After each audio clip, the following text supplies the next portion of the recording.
Nebraska Territory. Late spring of 1873, the sun hung low behind a haze of gold dust as Wilder Whitlow reined in his horse at the crest of a sloping hill. The prairie stretched wide and quiet beneath him, save for the sound of wind brushing through dry grass. He had been chasing cattle tracks for most of the morning, but what caught his eye now was not hoof print. It was the lone figure of a woman sitting beside a small wagon, her shoulders hunched and still. Wilder tapped his heel against his mare's side and rode down slow, eyes narrowing as he took in the scene. The wagon's wheel was splintered, the axle cracked clean through.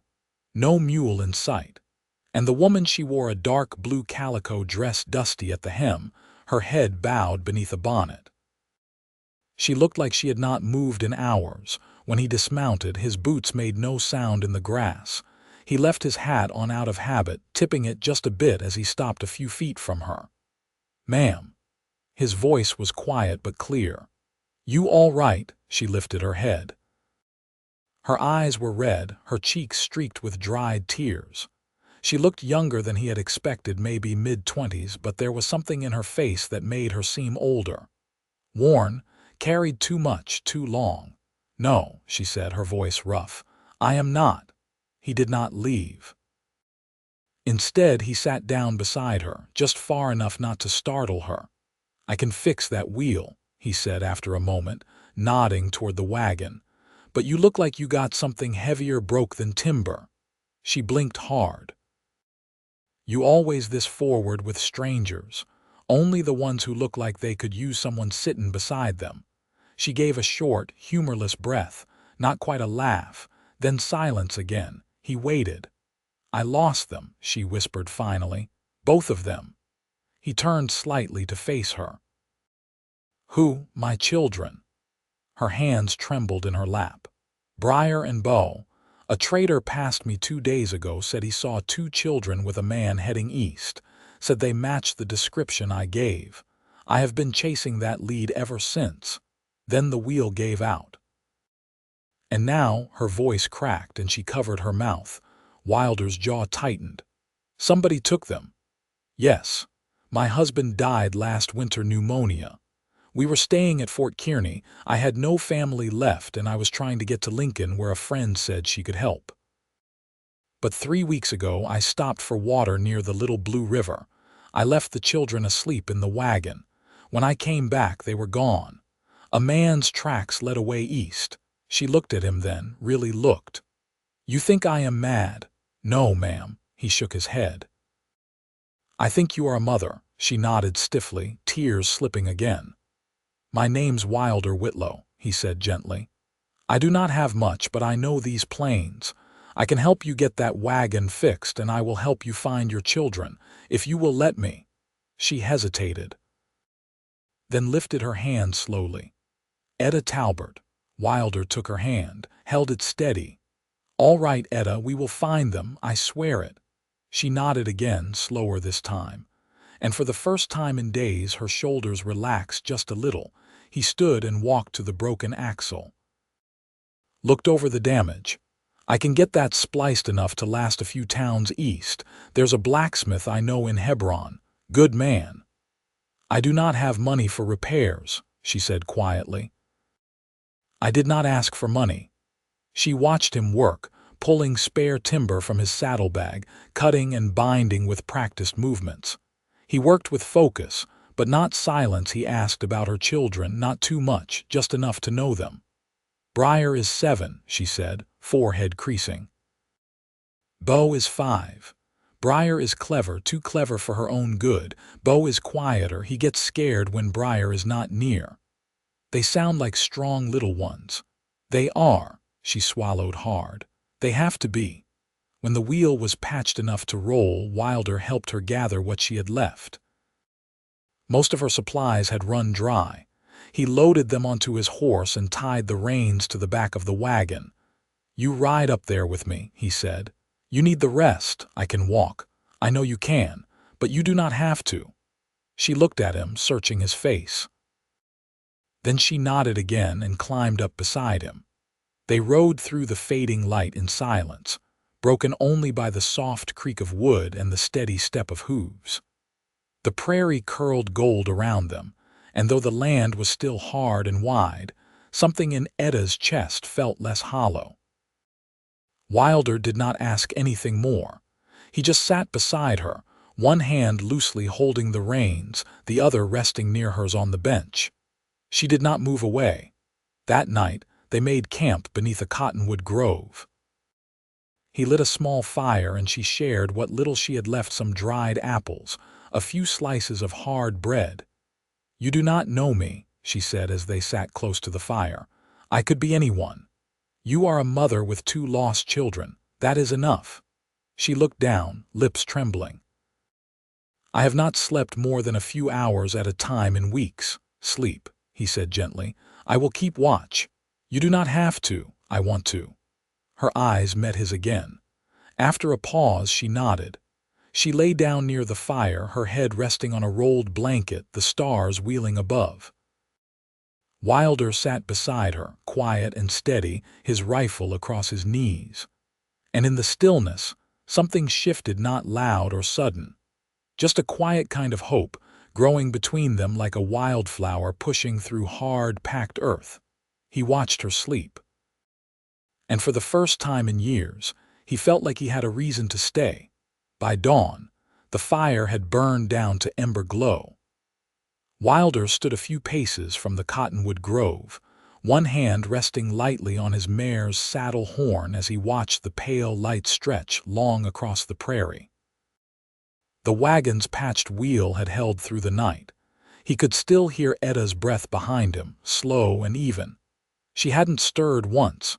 When she finally sat up, she did so quietly, not looking at him right away. Her hair had come loose in the night, a few strands catching the breeze. She pushed them behind her ear without speaking. "You sleep any?" he asked, not turning. "I did," she said softly. "I didn't expect to." He nodded once. "We've got near 20 miles to Hebron if we cut across the low ridge, less if the river's passable." She stood, brushing off her skirt. "You said you knew the blacksmith there. Went to school with his brother. He's honest. Won't cheat you for being alone." He glanced at her. "You're not alone now, though." Edda met his gaze with a steady look. "No. I suppose I'm not."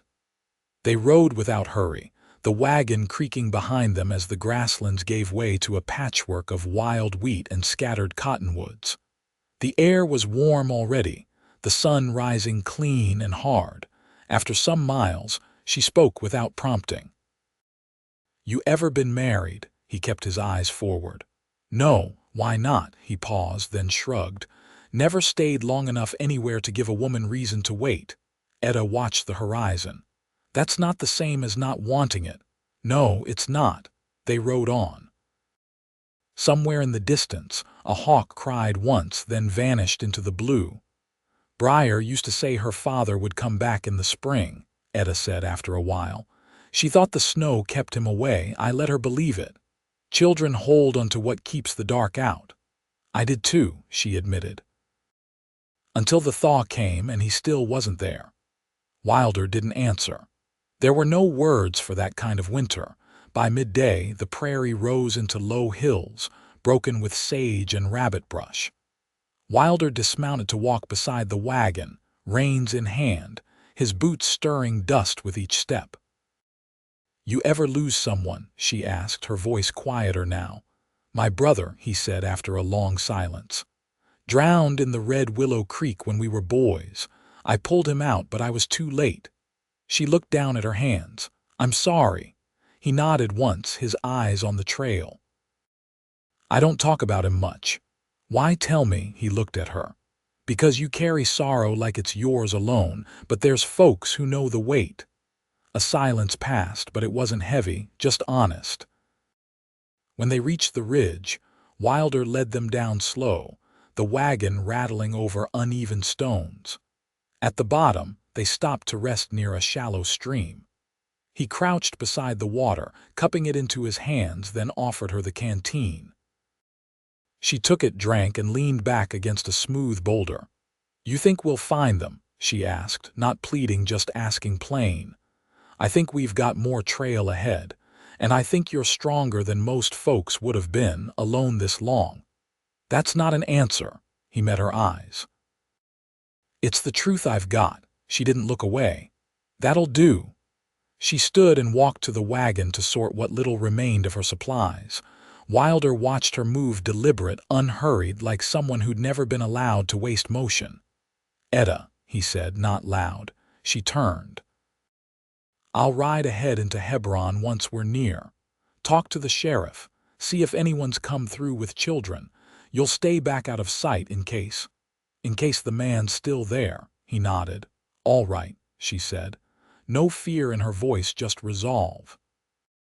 They set off again, the wagon trailing behind them like a shadow they intended to outrun.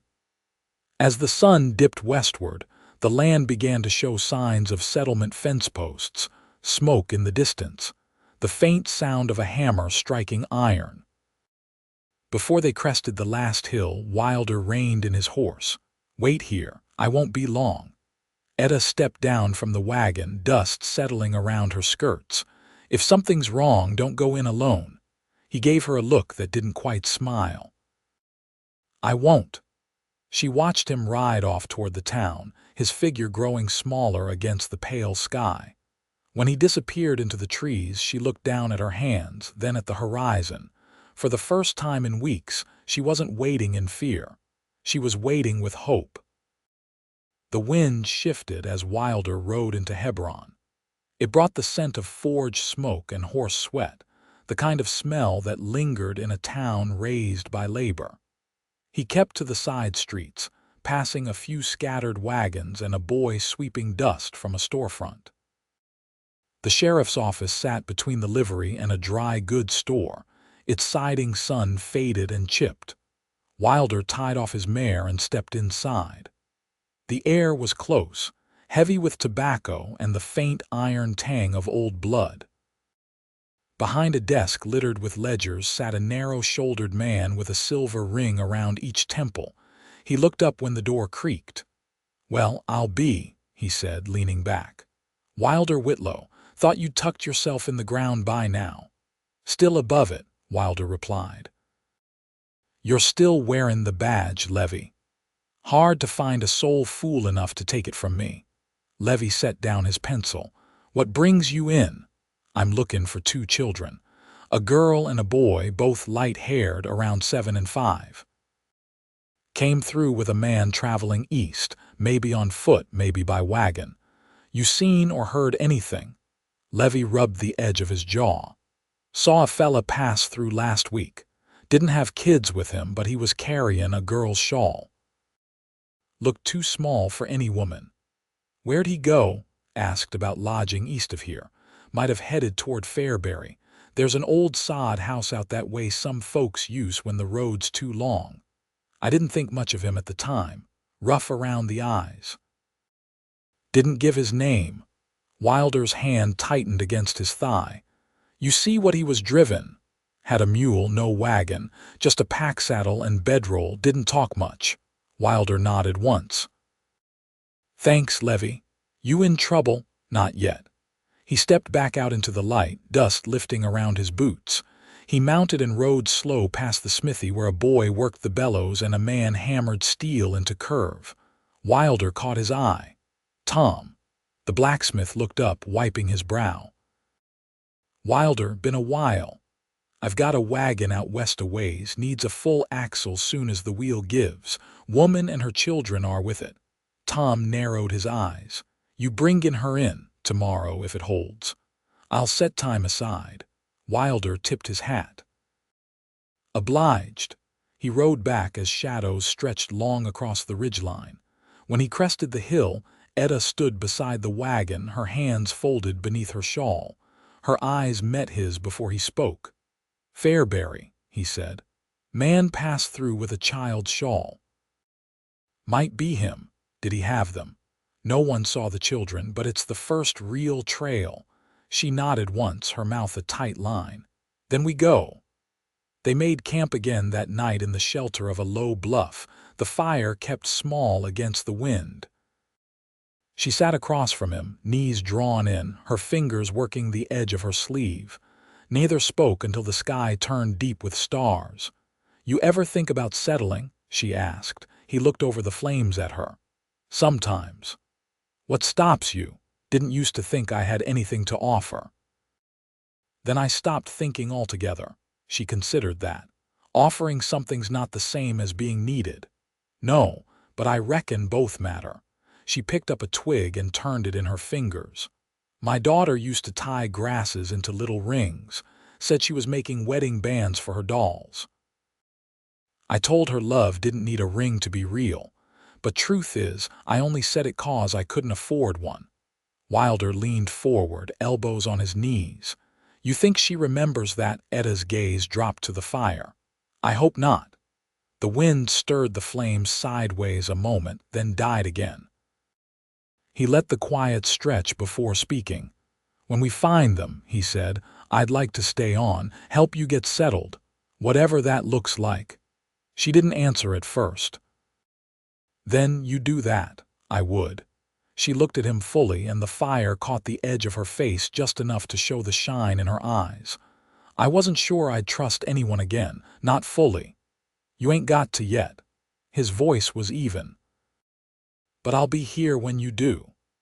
She reached across the space between them, her hand warm against the back of his. He didn't move, didn't press, just let it rest there while the prairie darkened around them. Neither asked what tomorrow would bring.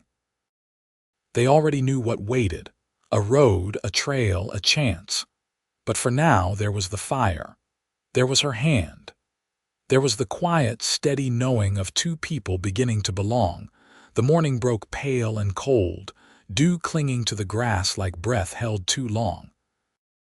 Wilder saddled the mare in a hush, his hands sure despite the chill. Edda gathered the cookpot and folded the blanket tight, her movements quick and spare. Neither spoke until the wagon was rolling east again, the trail narrowing into a path more suggestion than road. They passed a stand of cottonwoods just after sun-up, the light slipping between the trunks in long, slanted bars. A rabbit darted across the ruts ahead of them, and Edda flinched, her fingers tightening on the edge of the bench. "You all right?" Wilder asked, not looking over. "Yes," she said. I keep seeing things that aren't there." He didn't answer right away. The wind moved through the grass low and steady like breath. "When I was a boy," he said finally, "my mother saw my brother everywhere for a year after he passed. Swore she heard him laugh in the barn. Said she'd seen his boots by the stove. My father never told her otherwise." Edda looked over at him, her expression unreadable. Did it help her? I think it let her keep breathing. The wagon creaked over a shallow rise. From the top they could see a line of fence posts in the distance, and beyond them, a lean structure tucked beneath a lone hill, a sod house, sunken and low, its roof gone to scrub. They stopped short of it, hidden by the slope. Wilder dismounted and handed her the reins. "If I don't come back quick, take the wagon west and ride for Hebron. Tom'll know what to do." She nodded once, her jaw set firm. He moved slow down the incline, rifle slung across his back. The sod house was quiet, no smoke, no movement. But near the door, a tin cup rested on a stump, fresh water still beating on the rim. Someone was inside. Wilder crouched near the side wall and waited. A minute passed, then another. Then a voice, low, muttering, not words but sound, drifted through the cracks in the wall. He rose and stepped into the open. The man who came out had a scatter of beard and a crooked shoulder, his left eye cloudy with scar. In one arm he carried a boy, limp and drowsy. The child's hair, pale and curling, clung to his cheek. Wilder lifted his hands. "I'm not here to draw blood." "But that boy's not yours." The man's jaw worked side to side. "He don't know that, calls me uncle, I feed him, keep him warm." Wilder took a step closer. "Where's the girl?" The man shifted, and something in his face flickered, not anger but loss. "She ran off last night, took my knife." cut me across the shoulder. He nodded toward a dark stain on his shirt. She's got grit, that one. Wilder didn't lower his voice. She's 7. And she still bloodied me. Behind them, hooves clattered and Edda rode hard down the slope. She leapt from the wagon before it stopped, her boots hitting the dust with a sound that snapped the boy's head up. "Bo," she called, her voice breaking on the name. The child blinked, then whimpered, reaching toward her. The man didn't resist. He just stared at Edda like he'd never seen a woman cry before. She pulled Bo into her arms and sank to her knees, rocking him against her chest, whispering things too soft to catch. Wilder stood still, watching the man's hands, waiting for a twitch, a flinch, anything. But the man only turned and walked back inside. Wilder followed him to the door. Where'd she run? The man didn't look back. Toward the rocks, east of here. If she's smart, she'll have found the creek. Wilder turned on his heel and mounted fast. The land east of the sod house was sharp with rock outcrops and dry gullies. He followed the faint trail of scuffed dirt and broken sage, eyes sweeping for movement. After nearly a mile, he saw a flicker of blue near the creek, half hidden beneath a ledge. He slid from the saddle and crouched. "Briar," he called gently, a pause. Then a small face peeked out, dirt smudged across her cheeks, the knife still clutched in her hand. "You come to take me back?" she asked, voice hoarse. "No, sweetheart. Your mama's here." Her chin trembled, but she didn't move. "She's got Bo. He's safe now." The knife lowered slowly. "Can I see her? Come with me." She stood, legs stiff from crouching too long. He took her hand and led her back, the mare trailing behind. When they crested the ridge again, Edda was still kneeling in the dust, Bo curled against her. She looked up as they approached, and when she saw Briar, something in her face broke open. Briar let go of Wilder's hand and ran. They collided in the dirt, arms around each other. No sound but the wind and the soft, tear-soaked apologies of a mother and daughter who'd been too long apart. Wilder stepped back, giving them space. He looked toward the sod house, now silent, then toward the horizon. Later, with her children asleep in the wagon and the sun dipping west, Edda sat beside him near the fire. She didn't speak right away. She just reached out and rested her hand on his knee. He covered it with his own. "I don't know what comes next," she said. "We'll figure it out," he replied. She leaned against his shoulder, not needing anything more than that. And out across the prairie, the last light held steady. The wagon creaked slow along the rutted path toward Fairbury, its patched wheel holding under the weight of 3.5 souls and what little remained of Edda's old life. Wilder rode alongside on the mare, his hat drawn low against the late spring sun. Neither he nor Edda said much. The children slept in the back, curled together beneath a wool blanket, their breath rising in soft rhythm.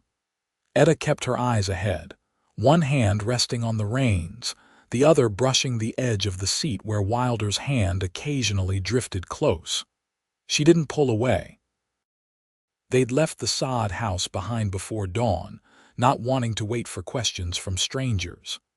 The man had made no effort to stop them, and Wilder hadn't offered him a word. Whatever punishment was owed him was the Prairie's to decide. As they neared the town, Edda glanced toward Wilder. "I've no papers for them, no proof they're mine." He looked at her steady. "Ain't a man breathing who'd mistake those children for anyone else's." She gave a slow nod. "Still, I'd feel better if someone knew our names, right? I'll take care of it."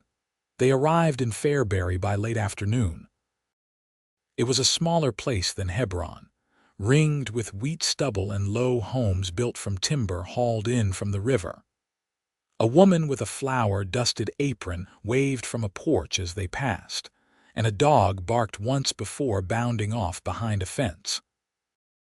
Wilder stopped first at the church, a squat building with a bell that hadn't rung in years. The preacher, a man with a crooked nose and a kind voice, listened without interrupting, then nodded and scratched down the children's names in the parish record. He asked no questions about where they'd been. Edda signed the page with a trembling hand. They found a room above the feed store for the night. The children, too tired to fight sleep, curled on the mattress with their arms flung over each other. Edda watched them a long while before stepping out onto the porch where Wilder leaned against the rail. She stood beside him, her arms crossed. The air smelled of dust and lilac, sweet and dry. "I used to think I'd never feel still again," she said. He didn't answer, just waited. "But now," she exhaled, slow. "Now it feels like we stopped moving and I'm not scared of where we landed. Then maybe it's the right place." She turned to him. "What about you? I've been running longer than I deserved. But I reckon I've found what I wasn't sure I was looking for." She stepped closer, her voice low.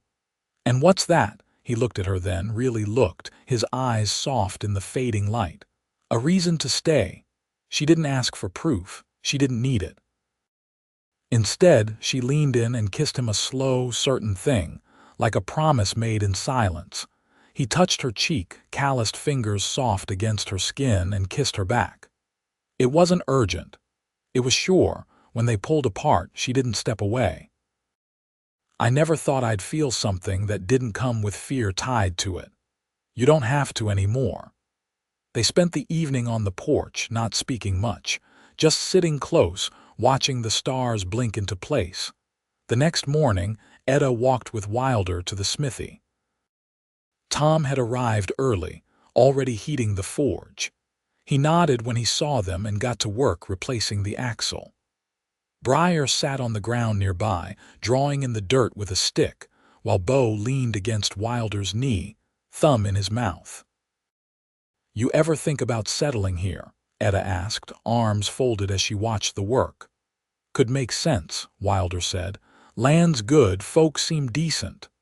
I could take in mending, maybe teach some letters," he nodded, "and I could help out around the smithy. Tom's got more work than hands." She glanced down at her children, then back at him. "It wouldn't be just for now, it'd be for good." He didn't hesitate. "That's what I want." Later that week, they stood under the cottonwoods just outside of town, the preacher reading from a worn book. Prairie held wildflowers in her hand. Bo clung to Edda's skirt. The preacher spoke plain words about joining lives and building new ones. Wilder took Edda's hand. Her fingers didn't tremble, no guests, no music, just the wind and the sun and the sound of children laughing nearby. They moved into a small house behind the smithy, one room with a loft and a stove that smoked a little when the wind was wrong. Wilder chopped wood in the mornings. Edda baked bread in an oven she swore would never heat right. Prairie started school that fall, and Bo followed a year later, always walking beside his sister, always looking back for a wave from their mother at the gate. Wilder carved a cradle from pine when Edda's belly began to swell again. He didn't say much about it, just worked late in the evenings, smoothing every edge by hand. When he set it at the foot of their bed, she touched his shoulder and didn't let go for a long time. They never spoke of the man in the sod house again. They didn't need to.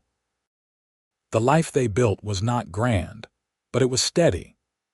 The kind that grew strong from quiet days and long evenings, from shared tools and shared grief, from hands held across tables and the hush of children sleeping safe. Years later, when folks asked how they'd met, Edda would smile, brush flour from her apron, and say, "He found me when I was lost." And Wilder, listening from the porch, would nod slow and say, "She gave me a place to stay." And that was all either of them needed to say. Because everything else lived in the way they looked at each other. When the sun went down in the way her hand always found his, and his always held on.